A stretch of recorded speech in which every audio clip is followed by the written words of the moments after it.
प्यारे बच्चों, आज हम हमारी हिंदी की किताब की कविता पढ़ने जा रहे हैं जिसका नाम है बाली ये धान की। बच्चों, कविता का मतलब होता है नज्म। तो आइए हम देखते हैं बाली ये धान की। सबसे पहले हम हमारी किताब के पहले सफ़े को देखते हैं। ऊपर लिखा हुआ है सुनो और गाओ। उसके बाद कविता का नाम लिखा हुआ है बाली ये धान की। इस कविता को लिखने वाले कवि यानी शायर का नाम है डॉक्टर हनुमंत नायडू।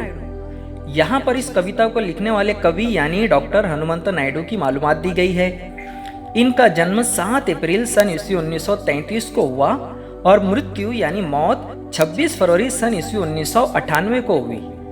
इनकी रचनाएं यानी इन्होंने जो किताबें लिखी बच्चों, उनके नाम हैं जलता हुआ सफर, मेरी गजल, मशाल, नीला अंबर साथी मेरा, वगैरह वगैरह। ये गजल के शायर के तौर पर ज्यादा मशहूर है। इस कविता में खेती का महत्व यानी खेती की अहमियत और किसान के श्रम यानी किसान की मेहनत को अनमोल बताया गया है। यहाँ पर स्वयं अध्ययन लिखा हुआ है बच्चों, यानी ये आपको खुद करना है। 1 नंबर है नीचे दिए गए चित्रों की सहायता से प्राकृतिक सुंदरता दर्शाने वाला एक चित्र बनाकर उसमें रंग भरो। यानी नीचे दी गई तमाम तस्वीरों को मिलाकर एक खूबसूरत तस्वीर आपको बनानी है। दूसरा नंबर है अपने चित्र के बारे में बोलो, यानी फिर आपको अपने चित्र का प्रेजेंटेशन करना है, यानी अपने चित्र के बारे में बोलना है। ठीक है बच्चों, तो आइए अब हम इस कविता को देखते हैं। खेतों में झूम रही बाली ये धान की, झमक झमक चलती ज्यों बेटी किसान की। बच्चों, आपने खेत तो देखा ही है। इन पंक्तियों में एक नया शब्द आया है धान। बच्चों, धान का मतलब होता है चावल और बाली कहते हैं चावल के पौधे के ऊपर जो अनाज का गुच्छा तैयार होता है उसे। कवि कह रहा है कि खेतों में अनाज की बाली इस तरह लहलहा रही है जैसे वो किसान की बेटी हो। बच्चों, इन पंक्तियों में कवि ने धान की बाली को किसान की बेटी की तरह बताया है। बूंदों ने प्यार दिया, बरखा ने पाला है, चंदा ने रूप दिया, सूरज रखवाला है। बच्चों, बरखा का मतलब होता है बारिश और चंदा यानी चांद। कवि कह रहा है कि इस धान की बाली को बूंदों का प्यार मिला है, बारिश ने इसे पाला है, चांद ने इसे खूबसूरती दी है और सूरज इसका रखवाला है।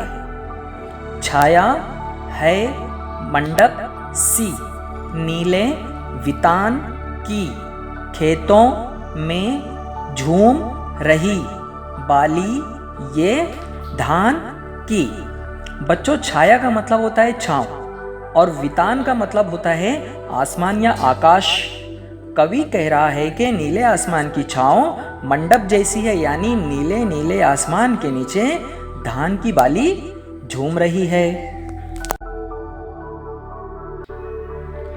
पेड़ों पर पंछी हैं, मेड़ों पर शोर है, वंशी की तान लिए आती हर भोर है। बच्चों, पंछी यानी परिंदा और मेड़ कहते हैं खेत के चारों तरफ मिट्टी की जो मुंडेर बनाई जाती है उसे। वंशी यानी बांसुरी और भोर यानी सुबह, जिसे हम प्रातः काल भी कहते हैं। कवि कह रहा है कि पेड़ों पर परिंदे हैं, मुंडेरों पर शोर है और बांसुरी की मीठी आवाज की तरह सुबह नमूदार होती है। सखियों सी गाती है किरणें विहान की, खेतों में झूम रही बाली ये धान की। बच्चों, सखी यानी सहेली और विहान का मतलब होता है सुबह सवेरे। कवि कह रहा है कि सुबह की किरणें सहेलियों की तरह ही गीत गाती है और खेतों में झूम रही बाली ये धान की है। शर्म का ये मोती है, मेहनत की जीत है, फसलों के आंचल से झरता ये गीत है। बच्चों, श्रम का मतलब होता है मेहनत। कवि कह रहा है कि ये मेहनत का ही नतीजा है कि खेतों में फसलें लहलहाती हैं और जब हवा चलती है तो फसलों की आवाज किसी गीत की तरह महसूस होती है। मेहनत ही पूंजी है जग में इंसान की, खेतों में झूम रही बाली ये धान की। बच्चों, पूंजी यानी दौलत और जग यानी दुनिया। इन पंक्तियों में शायर कह रहा है कि दुनिया में इंसान की असल दौलत उसकी मेहनत ही है। बच्चों, इस कविता को अब आप ताल और सुर के साथ पढ़ने की कोशिश करो, ठीक है? ये थी बच्चों हमारी हिंदी की किताब की कविता बाली ये धान की। इंशाअल्लाह हम जल्द मिलते हैं एक नए सबक के साथ। तब तक के लिए खुदा हाफिज।